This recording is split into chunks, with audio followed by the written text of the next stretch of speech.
दोस्तों, इंसानों के लिए बच्चे का जन्म देना उसकी ज़िंदगी का सबसे बड़ा चमत्कार और यादगार लम्हा होता है। लेकिन हम अकेले नहीं हैं, समुद्री जीव भी निहायती चमत्कारी जन्म देने के तरीकों से गुजरते हैं। लेकिन कुछ अजीबो-गरीब कारणों से चाँद की रोशनी में नाचने वाले क्रेज़ी प्रेग्नेंट क्रैब से लेकर लाखों बच्चों को एक साथ जन्म देने वाली समुद्री माँओं तक, तो जनाब हमारी आज की वीडियो समुद्री जीवों को जन्म देने के कुछ सबसे अजीब तरीकों के नाम में ही शामिल है। चलिए शुरू करते हैं।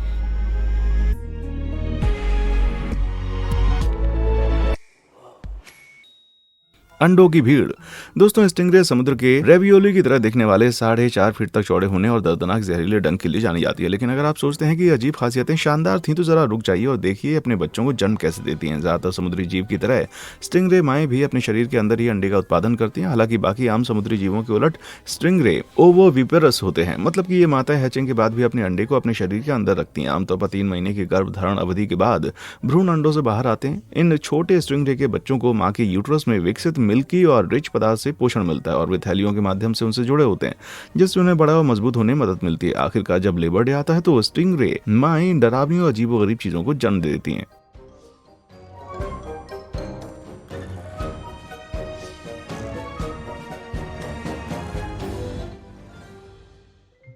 जी हाँ, मैं झूठ नहीं बोल रहा था जब मैंने कहा कि वो भ्रूण बड़े और मजबूत होते हैं। धत तेरी की। और इन छोटे जीवों की जाने तो उन्हें इसकी काफी जरूरत भी होती है, क्योंकि ज्यादातर किशोर स्टिंगरे अपनी जिंदगी में अपने माता पिता से दूर रहकर शुरू करते हैं। इसलिए तैरने और खुद की रक्षा करने की क्षमता होना बहुत ज्यादा जरूरी हो जाता है। लेकिन अगर आपको लगता है कि स्टिंगरे का जन्म एलियन जैसा था, तो रुक जाइए, क्योंकि नाइटमेयर्स यहाँ पर खत्म नहीं हो रहा भाई। इनकी एक दूसरी प्रजाति गिटार फिश भी ओवोविपेरस होती है। हालांकि इस समुद्री माँ ने ऐसे जीव को जन्म दिया था जिसे देखकर आपके रोंगटे खड़े हो जाएंगे। पूरी तरह से युवा होने के बजाय इस माँ ने 4 बच्चों को जन्म दिया, जिनकी योग की थैली अभी भी जुड़ी हुई थी, जिससे पता चलता है कि उन्हें समय से पहले बाहर निकाल दिया गया था। ज्यादातर रेज मछलियां इस तरह से किनारे पर बच्चे को जन्म नहीं देती, इसलिए संभावना है कि शायद इस गिटार फिश का एक शिकारी ने किनारे तक पीछा किया और मुश्किल परीक्षा के इस तनाव ने उसे प्लान से पहले ही जन्म देने के लिए मजबूर कर दिया। खैर जो भी हो, लेकिन यार ये देखकर मैं अब फ्राई अंडों की तरफ देखूंगा भी नहीं। छी यार। दर्दनाक पिल्ले। दोस्तों, ये आज के लिए स्टिंगरे बर्थ की जानकारी काफी नहीं है। आइए अब चीजों को थोड़ा हल्का फुल्का बनाकर समुद्र के सबसे प्यारे जीवों में से एक सील पर फोकस करते हैं। इन्हें समुद्र के क्यूट कुत्ता भी कहते हैं। क्या इन्हें देखकर आपके दिल नहीं पिघल रहा? हालांकि इससे पहले कि आप भावनाओं में ज्यादा बह जाएं, तो आपको एलिफेंट सील के जन्म देने के उस दर्दनाक तरीके को देखना चाहिए। दिल का पता नहीं, पर आपके होश जरूर उड़ा देगा। सितंबर से नवंबर तक औसतन 10 फीट लंबी और 590 किलो की मादाएं दक्षिण अमेरिका, दक्षिण अफ्रीका और ऑस्ट्रेलिया, एशिया के तट से दूर द्वीपों पर पहुंच जाती हैं। पहुंचने के लगभग 1 हफ्ते के बाद वो उन बच्चों को जन्म देंगी जिन्हें वो पिछले 7 महीनों से अपनी कोख में संभाली हुई थी। और बच्चों को जन्म देने वाली एलिफेंट सील कैसी दिखाई देती हैं, ये देखते हुए एक ऐसा लम्हा होता है जिससे उन माताओं के 7 महीने से सोचकर ही पसीने छूटने लगते हैं। जी हाँ, माना कि आपको ये 2 सिरों वाला नर का कोई राक्षस लग रहा होगा, लेकिन असल में ये एक एलिफेंट सील माँ है जो अपने पिल्लों में से एक को सिर के बल बाहर धकेल रही है। और ये देखते हुए कि इनके बच्चे 4 फीट लंबे होने के साथ साथ 40 किलो वजनी हो सकते हैं, तो ये कोई आसान काम बिल्कुल नहीं होगा। भैया, इनकी गर्भावस्था चाहे कितनी भी पेनफुल क्यों ना हो, लेकिन एक मजबूत माँ के लिए बच्चों के लिए कुछ भी करना नामुमकिन तो बिल्कुल भी नहीं होता। और जनाब, इतने क्यूट से बच्चे देखकर वो अपना सब दुख भूल जाती होगी, है ना। लेकिन मैं बस ये पूछना चाहता हूँ, ये फोटो लेने वाला इंसान तो ठीक है ना?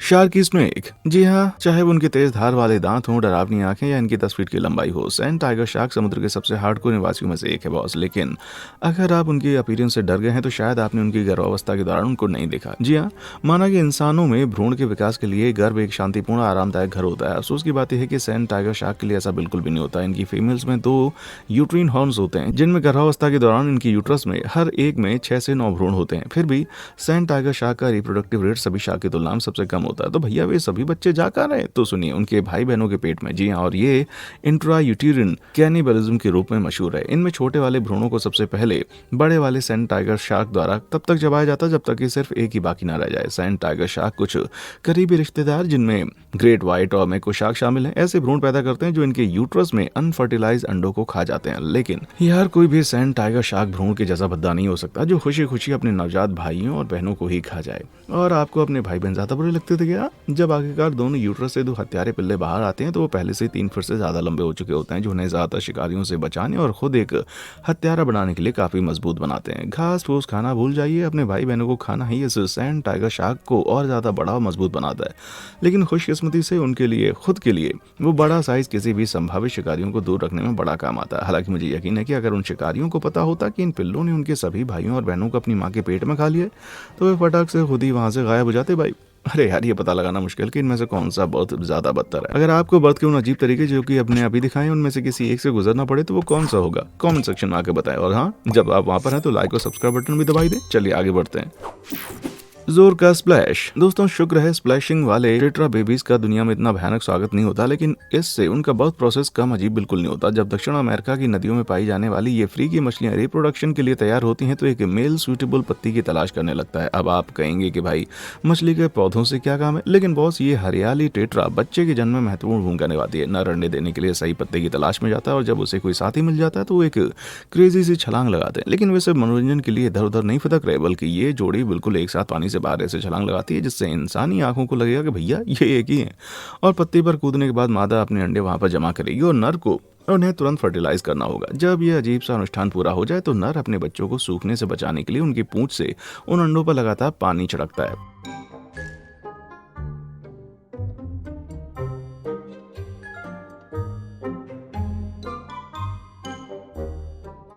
यह हुआ ना असली बेबी शावर। भले ही ये बच्चों को दुनिया में लाने का एक अजीब तरीका लगे, लेकिन इसका एक कारण और भी है। पानी के ऊपर अपने अंडे देकर ये माता पिता अपने बच्चों को ऐसी मछलियों से बचाते हैं जो उनके स्वादिष्ट अंडे पर दावत करती हैं। कुछ दिनों तक पिताजी द्वारा ऊंचे पत्ते पर चींटे मारने के बाद अंडे फूट जाते हैं और बच्चे वापस पानी में गिर जाते हैं। क्या धांसू आइडिया है। Mouth breeders. जी हाँ, पत्तियां एकमात्र ऐसी अनोखी जगह नहीं जहां आपको फिश फ्राई मिल जाएगी। इंडोनेशिया में बंगाई द्वीप के तट के पानी में रहने वाले बंगाई कार्डिनल फिश भी अपने माता पिता होने का कर्तव्य बड़े अच्छे से निभाती हैं। प्रजनन की शुरुआत मादा द्वारा नर से डांस के साथ गुट और गुं करने से हो जाती है।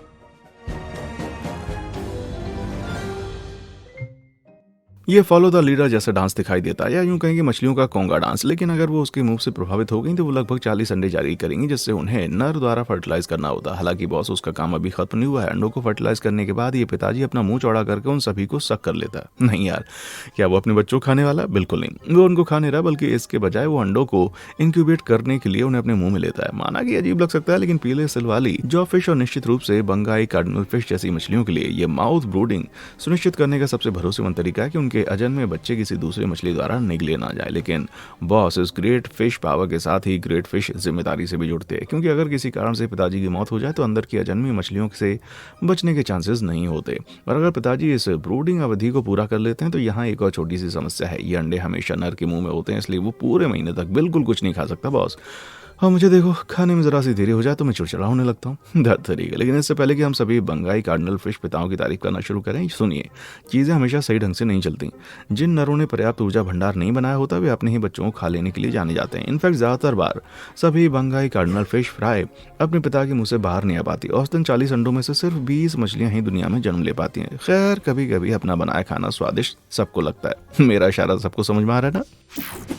शहीद होने वाले मेल। बंगाई कार्डिनल फिश एकमात्र ऐसे पिता नहीं जो प्रेगनेंसी में अपना योगदान देते हैं। गुटरगू के एक लंबे कार्यक्रम के बाद फीमेल सी हॉर्सेस भी अपने अंडे एक साथ ही में जमा कर देती हैं, लेकिन इस बार वो पिता के मुंह में नहीं जाते बॉस, बल्कि इसके बजाय मेल सी हॉर्स के पास अपने पेट में एक ब्रूड पाउच होता है जहां वो अपने साथी के अंडों को फर्टिलाइज करता है। जैसे जैसे भ्रूण बढ़ता है वैसे वैसे इसका पेट भी बढ़ता चला जाता है, बिल्कुल एक इंसानी गर्भावस्था की तरह।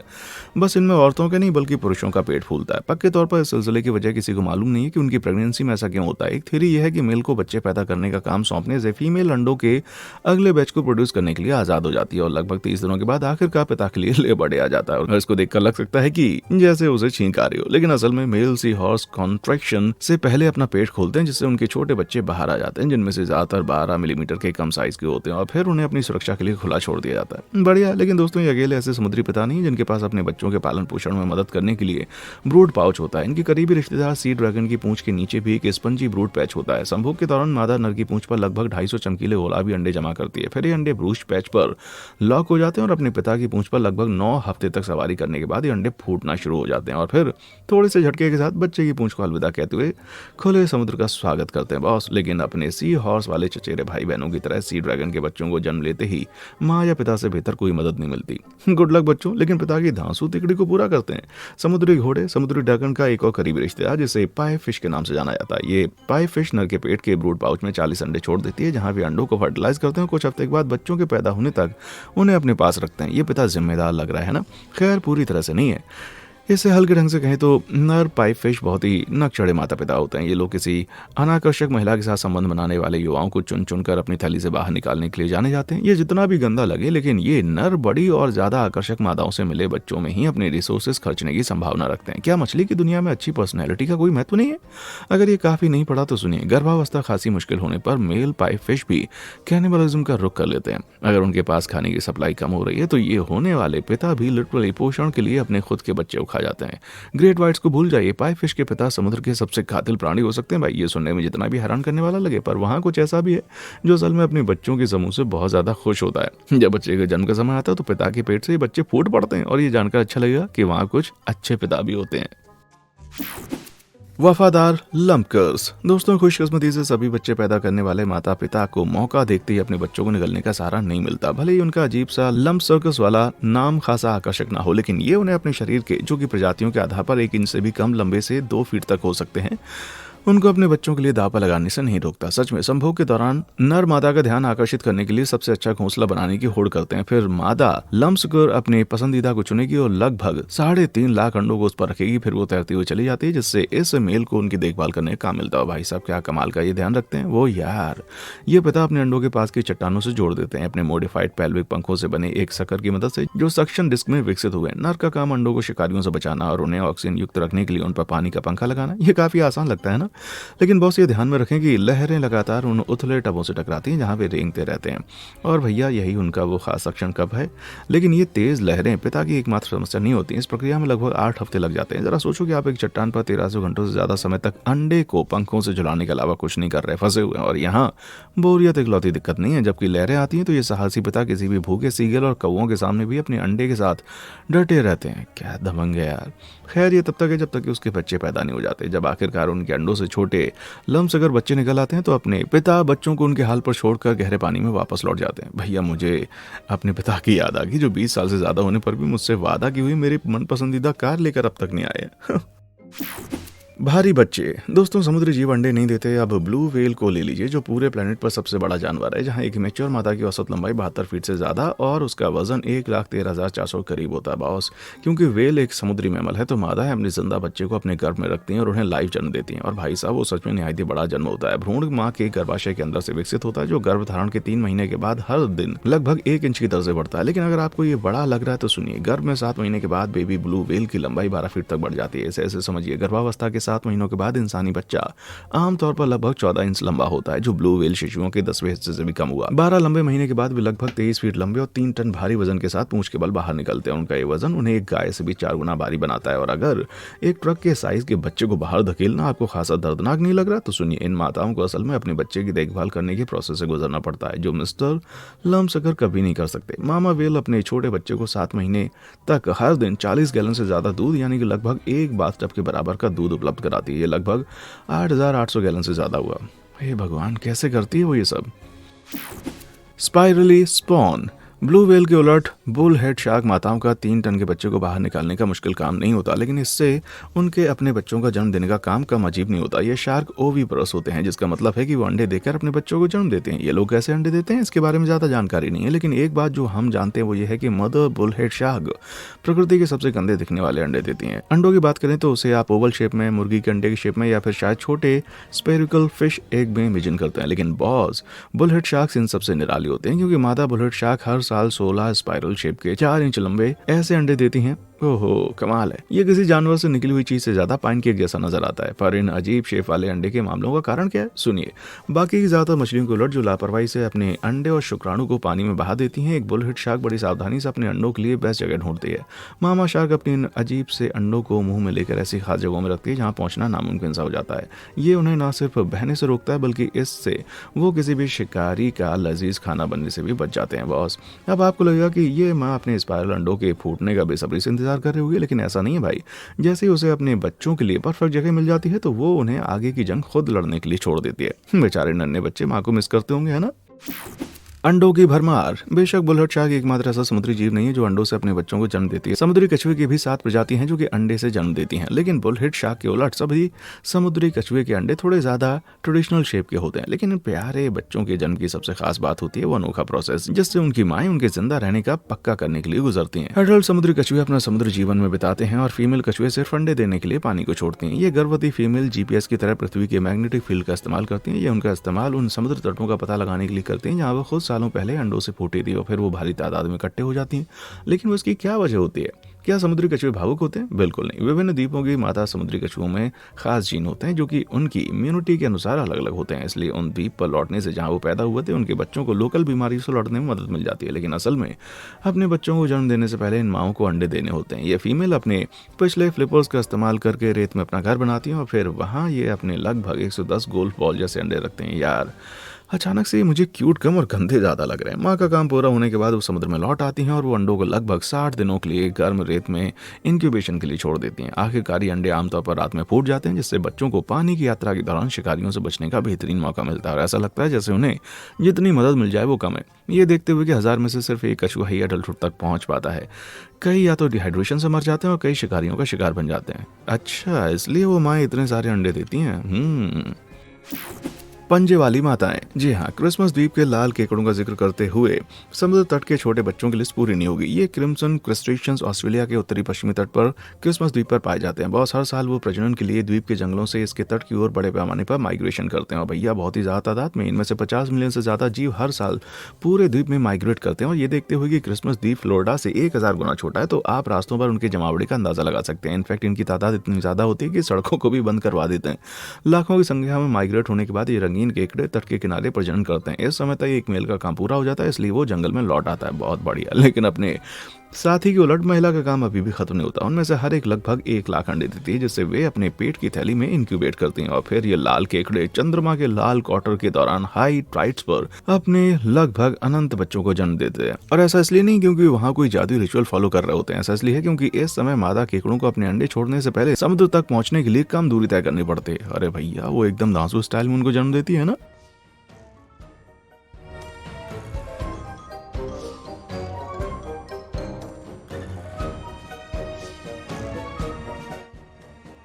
माना कि इनके ये मूव्स एकदम कड़क है लेकिन बॉस उनके झटकों का असली मकसद असल में सैकड़ों हजारों अंडों को रिलीज करना होता है। अब आप पूछेंगे कि एक माँ इतने सारे बच्चों की देखभाल कैसे करती है, तो सुनिए, वो ऐसा नहीं करती। जैसे ये लाल केकड़े के अंडे पानी के संपर्क में आते हैं तो उस पॉइंट से उन्हें सब काम खुद करने पड़ते हैं। अगर वो कर गए तो ये बेबी केकड़े अगले 3 से 4 सप्ताह में डेवलप होने के लिए समुद्र में बने रहते हैं। या फिर जो जिंदा बचते हैं ना, लाखों और कभी कभी अरबों की संख्या में समुद्र तट पर देखे जा सकते हैं। लेकिन दुख की बात यह है कि उनके बचने की संभावना बहुत कम होती है। इनमें ज्यादातर कभी कभारी कोई होते हैं जो पानी से बाहर आए क्योंकि ये मछली मंटारे और यहाँ तक कि विशाल व्हेल शार्क द्वारा खा लिए जाते हैं। तरीके हर जगह दरिंदे बैठे हुए हैं। मेरा तो मन ही उठ गया इस दुनिया से। Squid game. दोस्तों, समुद्र की गहराई में आपको अपने अंडों की रक्षा करने की एक बहुत ही अनोखी स्टाइल वाली स्क्विड मिलेगी। स्क्विड की ज्यादातर प्रजातियां अपने अंडों को समुद्र तल पर जमा करके प्रजनन करती हैं, लेकिन कुछ स्क्विड टेंटिकल ऑन वाली अप्रोच पर ज्यादा भरोसा करते हैं। रिसर्चर्स ने हाल ही में स्क्विड की 2 प्रजातियां गोनाटस ओनिक्स और बाथिट्यूथिस बेरी की खोज की है जो अपनी बाजुओं में अपने अंडे कैरी करती हैं। आपको लग रहा होगा कि माएँ गहरे समुद्र में कोई जादू छिड़क रहे हैं, लेकिन बहुत वो चीजें असल में उनके अंडे हैं। अभी फिलहाल में इन बेरियाई माताओं के बिहेवियर को लेकर ज्यादा जानकारी नहीं है, लेकिन गोनाटस ओनिक्स माताओं के स्ट्रगल को खासा अच्छी तरह से समझ लिया गया है। सिर्फ एक बच्चे को ऐसे ले जाना बहुत ही मुश्किल लगता है, लेकिन इन माओं को उनमें से लगभग 3000 को पूरे 9 महीने तक ऐसे ही होल्ड करना पड़ता है। अफसोस की बात यह है कि इन स्क्विड्स के लिए यह संघर्ष सिर्फ थकी हुई बाजुओं पर खत्म नहीं होता। कुछ गोनाटस ओनिक्स को नब्स के साथ देखा गया है जहां 2 फीडिंग टेंटिकल्स होने चाहिए थे। ऐसा माना जाता है कि अंडे देने से पहले माताएं उनको काट देती हैं ताकि उनके अंडे के बाहर के लिए ज्यादा जगह बन सके। लेकिन आर्म्स का इकलौता बलिदान नहीं है जो कि माताएं सहती हैं। इतने सारे भ्रूण ले जाने का मतलब है माताएं तेज से तैरने में सक्षम नहीं हो पाती, जिससे उन्हें शिकारियों द्वारा पकड़े जाने का खतरा रहता है। पर खुशकिस्मती से इन मछलियों की 5000 से 7000 फीट के बीच की गहराई में तैरने का मतलब है वो ज्यादातर शिकारियों से बची रहते हैं। हालांकि डीप डाइव करने वाले जानवर जैसे कि एलिफेंट सील को उनके सामना होने पर माँ और उनके बच्चों को खाने में कोई दिक्कत नहीं होती, लेकिन ये भूखे शिकारी मामा स्क्विड की इकलौती दिक्कत नहीं है। गोनाटस ओनिक्स अपने बच्चों को पकड़कर बिल्कुल भी खाना नहीं खाती हैं। जी हाँ, आपने सही सुना, ये माताएं 9 महीने तक बिना खाए हुए जिंदा रहती हैं, भूख से थक जाती हैं। 9 महीने के लंबे संघर्ष के बाद माँ आखिरकार छोटे स्टार जैसे देखने वाले अपने बच्चे को जन्म देती है। पर अफसोस की बात यह है कि इस जन्म के बारे में सब कुछ इतना शानदार नहीं होता। अंडे फूटने और बहने के बाद ये बेचारी प्यारी माँ भूख से मर जाती है और समुद्र तल में डूब जाती है, जहाँ वो और उसके खाली अंडे की बोरी शिकारियों का खाना बन जाती है। यार, एक माँ बच्चे के लिए क्या कुछ नहीं करती। Virgin sawfish. अगर आपको लगता है कि गर्भवती स्क्विड माँ की कहानी अजीब है तो जरा इन छोटे दांतों वाली सॉफिश को देखिए। दोस्तों ये सॉफिश जो कि अजीब नाम के बावजूद असल में रे परिवार का हिस्सा है, कैसे बच्चे को जन्म देती है इसके पीछे की कहानी उसकी अजीब लुक से भी ज्यादा अजीब है। आमतौर पर छोटे दांतों वाली सॉफिश जिस तरह से बच्चे को जन्म देती है उसमें कुछ भी अलग नहीं है। एक नर एक मादा से अंडे को फर्टिलाइज करता है जो 12 महीने के बाद 20 बच्चों को जन्म दे सकता है। ये एकदम पहले बताई गई स्टिंगरे जैसा ही है। हालांकि अफसोस की बात यह है कि ये जीव अपने हैबिटेट के नुकसान के कारण गंभीर रूप से खतरे में, और कम रे का मतलब है साथ ही मिलने की कम संभावना। पर खुशकिस्मती से मादा सॉफिश के पंख में एक ट्रिक लगी होती है। वैज्ञानिकों ने पता लगाया कि फ्लोरिडा के मुहाने पर रहने वाली 3% सॉफिश बिना पिता के पैदा हुई थी। ये सिंगल मॉम के कॉन्सेप्ट को एक नए लेवल पर लेकर चला जाता है। असेक्सुअल रिप्रोडक्शन के इस फॉर्म को पार्थेनोजेनेसिस कहा जाता है। ये तब होता है जब मादा के अंडों को फर्टिलाइज करने के लिए कोई नर मौजूद नहीं होता। आमतौर पर प्रजनन में एक एग सेल और एक स्पर्म सेल शामिल होता है जो दोनों के जीवन को बनाने के लिए 50% जेनेटिक इंफॉर्मेशन प्रदान करता है। लेकिन पार्थेनोजेनेसिस में एक एग सेल पोलर बॉडी से कंबाइन होता है, एक ऐसा सेल जो एग प्रोडक्शन का ही बाय प्रोडक्ट होता है। जब धक्का लगता है तो ये चतुर जीव एग सेल को फर्टिलाइज करने के लिए इन पोलर बॉडीज का इस्तेमाल कर सकते हैं। सीधे कहूं तो ये सॉफिश की जनसंख्या समस्या को हल करने का एक बहुत ही सरल समाधान है। हालांकि आगे चलकर ये जेनेटिकली कम डाइवर्स संतानें हानिकारक म्यूटेशंस और पर्यावरण परिवर्तनों के प्रति ज्यादा संवेदनशील हो जाते हैं। लेकिन बॉस, अगर ये अद्भुत माताएं वर्जिन बर्थ का ये जुगाड़ ना लगाती ना तो पूरी प्रजाति कब की धरती से नष्ट हो गई होती है ना। Spawn spraying sunfish. दोस्तों सॉफिश खौफनाक दिखने वाले इकलौते समुद्री जीव नहीं जिनके पास बच्चे के जन्म की ऐसी धांसू कहानियां हैं। सनफिश ऐसे विशाल समुद्री निवासी हैं जो फिन टू फिन 10 फीट तक पहुंच सकते हैं और ये 1000 किलो से ज्यादा वजनी होते हैं। ये जनाब समुद्री जीव की जगह पैनकेक जैसे ज्यादा नजर आते हैं, लेकिन सॉफिश की तरह ही इन लोगों का बच्चे पैदा करने का तरीका उनके आकार से भी ज्यादा चौंकाने वाला है। सनफिश ब्रॉडकास्ट स्पैनिंग नाम के एक ऐसे मेथड से प्रजनन करते हैं जहां नर और मादा एग और स्पर्म दोनों को पानी में छोड़ते हैं और वे बाहर ही फर्टिलाइज होते हैं। मादा बड़े पैमाने पर 300 मिलियन अंडे पैदा कर सकती है जो प्लेनेट पर किसी भी वर्ड रेट में सबसे ज्यादा है। जब अंडे फूटते हैं तो सनफिश लार्वा 1 इंच का सिर्फ 3/32 इंच लंबा होता है और उसका वजन एक पेपर क्लिप से भी कम होता है। फिर भी जन्म के समय उनके छोटे आकार के बावजूद मैच्योर होने पर अपने मूल वजन से 60 मिलियन ज्यादा गुना बढ़ जाते हैं। और अगर इंसानों की इस तरह से ग्रोथ होती है तो एक अडल्ट का वजन लगभग 2,20,000 टन होता है, या यूं कहें कि इसका वजन शिकागो में 1730 फीट ऊंचे विलिस टावर के बराबर होता है। आप सोच रहे होंगे कि ये सभी दिग्गज कहाँ छिपे हुए हैं। ये देखते हुए इनकी माँ ऐसे 300 मिलियन अंडे निकालती है।